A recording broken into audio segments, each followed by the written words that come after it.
Direto ao ponto com Cristiane Melo.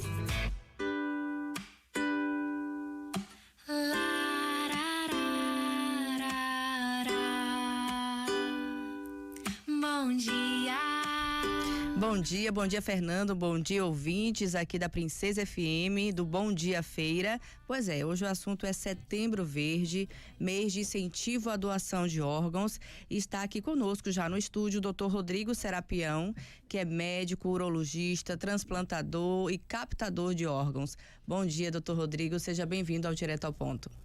Bom dia, Cris, bom dia, ouvintes. Muito obrigado pelo convite. Vamos lá, vamos direto ao ponto. Dr. Rodrigo, como está a fila de transplantes na Bahia e quais são os órgãos e tecidos que estão em maior demanda? Bem, na Bahia hoje nós fazemos basicamente 3 tipos de transplante: transplante de rim, transplante de fígado e córnea, né? No transplante de rim nós temos aproximadamente 1.700 pessoas na fila, nós temos 22 pessoas no transplante hepático na fila, o que é muito pouco, ou seja, a gente não está colocando os pacientes que com certeza devem estar aí precisando de transplante hepático, esse é um ponto importante. E temos em córnea 1.251 pessoas em fila hoje no mês, esses dados são de agosto de 2023. Uma das barreiras de doação de órgãos é a taxa da negativa familiar. Eu já queria começar, porque aqui a gente vai logo direto ao ponto, viu, doutor? Como podemos lidar com essa questão e aumentar a conscientização sobre a importância de convencer e de conversar, na verdade, com a família sobre a doação de órgãos? Bem, no Brasil nós temos uma taxa de negativa familiar que supera os 50%. A Bahia está acima dessa taxa com 62% de negativa familiar. É a maior causa de não doação que nós temos, são as negativas familiares para doação. Exemplos a serem seguidos são exemplos do Paraná, onde eles têm aproximadamente 29% apenas de negativa familiar. O remédio para isso é a informação, é isso que nós estamos fazendo aqui. A principal medida é converse com sua família, seja um doador ou não seja um doador, mas explique à sua família que se por acaso você venha a ser um possível doador, a família vai estar preparada para informar a equipe de doação de órgãos, né? Um ponto importante é que nós temos uma possibilidade imensa de precisar de um órgão e uma possibilidade muito pequena de sermos doadores. É importante falar essa questão da taxa de negativa. É simples, é só você avisar a sua família, comunicar a sua família que você é um doador, porque é a sua família quem vai decidir, caso venha a óbito, essa questão da doação. Não é isso, doutor? Perfeito. Para aqueles que desejam se tornar um doador de órgãos, como podemos registrar e comunicar esse desejo de maneira adequada à família? Foi aquilo que a gente falou agora, né? Isso. Nós já tentamos no passado colocar em carteiras de identidade, isso foram atividades frustras, né? Alguns países do mundo já nem discutem isso, ou seja, se houve um óbito, esse paciente, esses órgãos pertencem ao Estado e o Estado, de forma compulsória, tem o direito de fazer o transplante. Eu não vejo isso com bons olhos, eu acho que a família tem que tomar a decisão, e principalmente pela nossa cultura, né, pelas nossas particularidades, mas a melhor saída, Cris, é primeiro informar a população da segurança que é o processo, que não existe ultrapassagem em fila, que não existem falcatruas, que não existem desmandos, que não existe crime nesse processo, que é uma coisa muito bem auditada, que se pode ser acompanhada hoje por todas as pessoas que estão na fila. Os dados são absolutamente abertos, né, nas centrais estaduais e na Central Nacional de Transplante. E o melhor processo para melhorar a doação é converse com sua família em casa.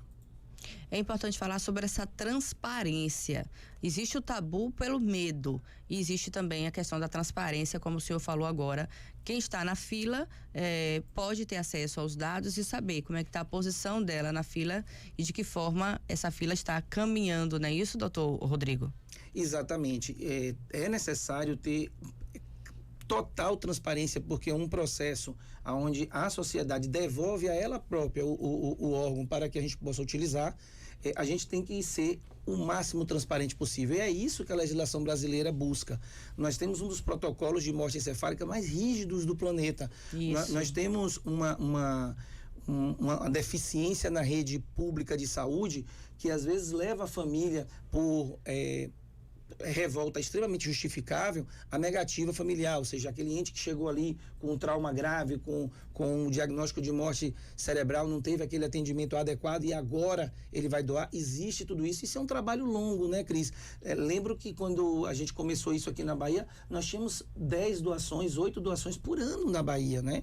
E hoje nós estamos partindo para 130, 140 doações ano só de múltiplos órgãos, né? Não estou falando só de tecidos, mas de múltiplos órgãos, um número que ainda é muito baixo para a nossa população, mas é um número muito robusto se comparado a uma década atrás. Nós estamos falando sobre morte encefálica. Explica para a gente como é esse protocolo, para que as pessoas entendam que não é assim, tá com morte encefálica, pode doar os órgãos. Não. Existe todo um critério, existe uma equipe por trás disso tudo. Isso. De forma bem prática, o que acontece? O diagnóstico de morte encefálica, ele é extremamente necessário, ele é compulsório, não é para o paciente, não é para a gente conseguir doações. Ele é necessário porque a família precisa saber se nós temos que ter ali alguma esperança ou se já está em óbito, né? Então, o exame é feito por 2 testes clínicos realizados por médicos capacitados em momentos distintos, com diferença de no mínimo 2 horas entre eles, e além disso, ainda um exame complementar que mostre a morte encefálica. E o que é a morte encefálica? É a falta, a ausência de fluxo sanguíneo, o sangue é que leva os nutrientes, para o cérebro. Nós fazemos exames que mostram que não tem mais fluxo sanguíneo para aquele cérebro. E aquele cérebro é quem coordena as atividades de respiração do nosso corpo. Então, nós só estamos respirando ali porque estamos ligados a uma máquina. E o coração, aí o doutor André vai falar melhor ainda, não? O coração, ele tem um feixe individual que ele tem um batimento, o batimento cardíaco é coordenado por um feixe próprio do coração. Né? Então é por isso que o coração continua a bater naquele momento, e isso é como se fosse um carro, gente, descendo uma ladeira, um carro sem motor. Ele está descendo, a gente pensa que ele está andando, mas ele não está. Ele está indo ali por um efeito da gravidade, parecendo que está andando, mas ele está sem motor. Em algum momento ele vai parar, porque ele não tem motor para continuar andando. Doutor, existem órgãos que podem ser doados em vidas e outros não. Quais são os órgãos que podem ser doados em vida? Bem, em vida, 2 exemplos bem práticos que a gente tem é fígado e rim, né? O fígado, nós só temos um fígado, né? Então nós temos que doar um segmento desse fígado. Então a gente faz uma doação a partir de um segmento hepático. Divide-se o fígado basicamente no meio e se transplanta, né? Acontece muito de pai para filhos, para crianças que nasceram com enfermidades nas vias biliares, né? Nos condutos do fígado. E o outro transplante, que é um transplante mais frequente, é o transplante renal. O transplante renal, ele é mais suave porque nós temos... Primeiro porque o rim, ele é um órgão mais complacente com o tempo, ele aguenta mais tempo fora do corpo. E segundo, que nós temos 2 rins. Então, viver com um rim só é completamente plausível. Então, existem esses 2 modelos de doação hoje, praticamente, que nós utilizamos no Brasil.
córneas. 10.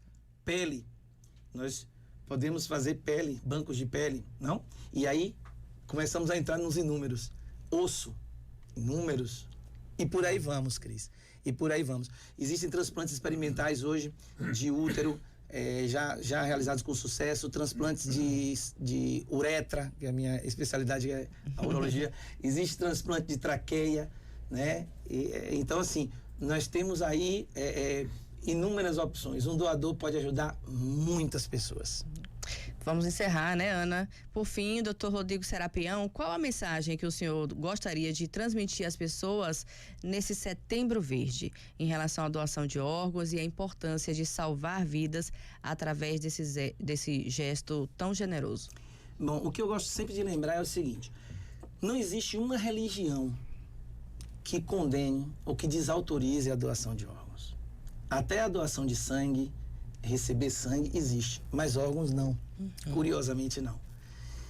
Eu costumo falar que eu nunca vi uma família que está precisando de um órgão negar uma doação ou querer que uma doação seja negada, né? E pedir às famílias que conversem e que, se tiverem dúvidas, vocês tenham onde tirar essas dúvidas. Não só em consultórios, não só em hospital, na hora da doação. A gente tem como tirar essas dúvidas antes. Tente conversar em comunidade, com clubes, com igrejas e com associações, para que possam levar pessoas, para que possam explicar o processo adequado. Porque, acreditem, nós estamos vivendo hoje muito o que a gente vivia no começo do século. Hoje, basicamente, nós estamos dobrando a nossa expectativa de vida. Se nós vivíamos 40, estamos chegando a 80, em média. A necessidade de um transplante vai acontecer cada dia mais e mais, pela longevidade. E ser um doador é muito e absolutamente muito mais raro do que você precisar de um órgão ou de sua família precisar de um órgão.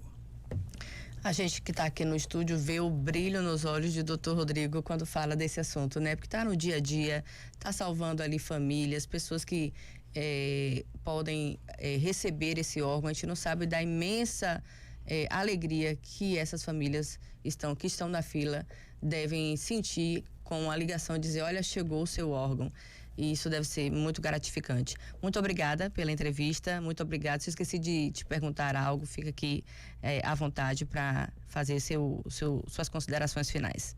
Eu que agradeço a vocês o sempre e bom convite gentil e dizer que é importante isso aqui, tá? É importante. Nós estamos num momento em que houve a doação do coração para o apresentador Faustão, então isso deu um boom nas doações de órgãos em todo o Brasil, né? Que isso legal, deu um boom, que ótimo. Mas esse é um comportamento que ele funciona como um pico. Ele vai lá e depois ele começa a ter um descenso. E é nessa hora que nós temos que agir. Nós temos que agir para tentar manter esse pico ali em um platô e tentar melhorar o número de doações. Muito obrigado e parabéns pela disposição de vocês de falar do tema.